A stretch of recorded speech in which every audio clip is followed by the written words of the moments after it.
अलीगढ़ के सास दामाद की प्रेम कहानी सुर्खियों में थी अभी, और इसी की चर्चा में अभी तक विराम ही नहीं आया।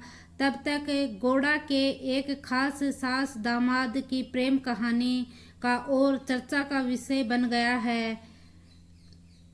पुलिस ने 72 घंटों के भीतर इन सास और दामाद को पुलिस ने हिरासत में भी ले लिया है।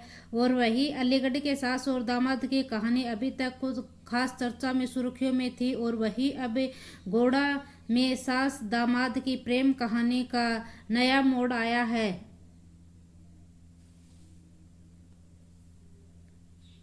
बताया जाता है कि गोड़ा में बेटी की शादी से पहले दामाद के साथ सास फरार हुई। सास ने खोडारे थाने में पत्नी जो उसकी पत्नी है ना, उसके पति ने खोडारे थाने इलाके में पत्नी के गायब या गुमशुदा होने की रिपोर्ट दर्ज कराई थी, और जिसने पुलिस ने जांच पड़ताल में डर था कि वह बस्ती जिले के दुबोरी थाने में पहुंच गए थे। दोनों डर के मारे, जो सास और दामाद घर से फरार हुए थे ना, वह ना दुबोरी पुलिस थाने में पहुंच गए थे दोनों डर के। एक नई ही कहानी, सबके सामने चौंकाने वाली कहानी पेश की थी।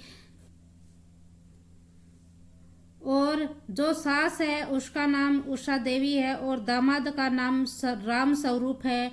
गोड़ जिले के खोडारे थाने क्षेत्र में एक गांव में एक रहने वाली महिला है जिसका नाम उषा देवी है। उषा देवी की जो बेटी है ना, उसकी शादी बस्ती जिले के दुबोली थाना क्षेत्र के रहने वाले रामस्वरूप के साथ तय की थी, और किसी कारणवश जो रामस्वरूप के साथ था उसकी शादी टूट जाती है, और शादी की तारीख भी तय हो गई थी, 9 मई हुई थी। और शादी टूट जाने के बाद रामस्वरूप की उषा जो उसकी लड़की है ना, रामस्वरूप की सास के साथ उषा देवी, उसके साथ उसकी बातचीत जारी रही।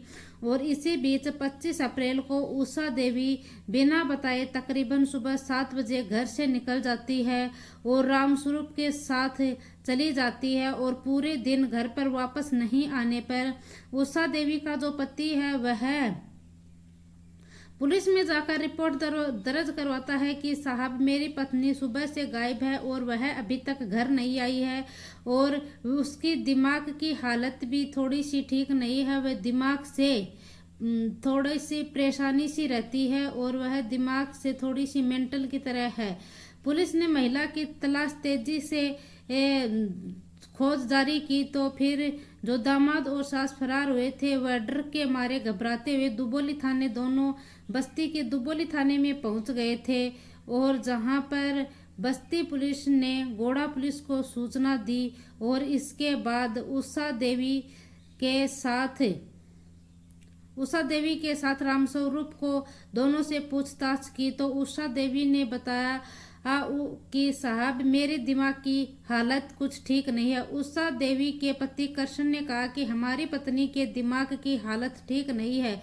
वह 25 अप्रैल को सुबह 7 बजे घर से निकली ही बस्ती जिले के दुबोली थाने में यह रिपोर्ट दर्ज करवाई थी। वहां से उषा का जो पति है वह दावा किया कि मेरी पत्नी को लेकर फर्जी तरीके से अफवाहें फैलाई जा रही हैं, जिससे युवकों का आरोप लगाना है कि शादी कैंसिल कर दी थी और अब दूसरे लड़के के साथ 9 मई की मेरी बेटी की शादी है। और जो उषा देवी है उसका पति कृष्ण है, और इसने सूचना दी थी 25 अप्रैल को पुलिस को कि साहब, मेरी पत्नी सुबह 7 बजे से घर से गायब है और वह अभी तक घर पर नहीं लौटी है, और उसकी गुमशुदगी की रिपोर्ट दर्ज कराई है। लेकिन जो दुबोली थाने में यह केस बरामद हुआ था, और पूछताछ करने के बाद वह महिला है जो उषा देवी, वह अपने पति के साथ अपने घर पर चली गई है, और उसे अपने घर वालों के साथ ही जाना था, और उसकी बेटी की शादी 9 मई की तय हुई है। ऐसी ही और वीडियो देखने के लिए हमारे चैनल को लाइक करें, और न्यू हो तो चैनल को सब्सक्राइब करें। और उषा देवी की दिमाग की हालत कुछ ठीक नहीं थी, इसीलिए जो अलीगढ़ के सास दामाद वाला केस था उसके साथ इसके केस को भी जोड़ दिया गया है, लेकिन ऐसा कुछ भी नहीं है। इसके अंदर इसमें कोई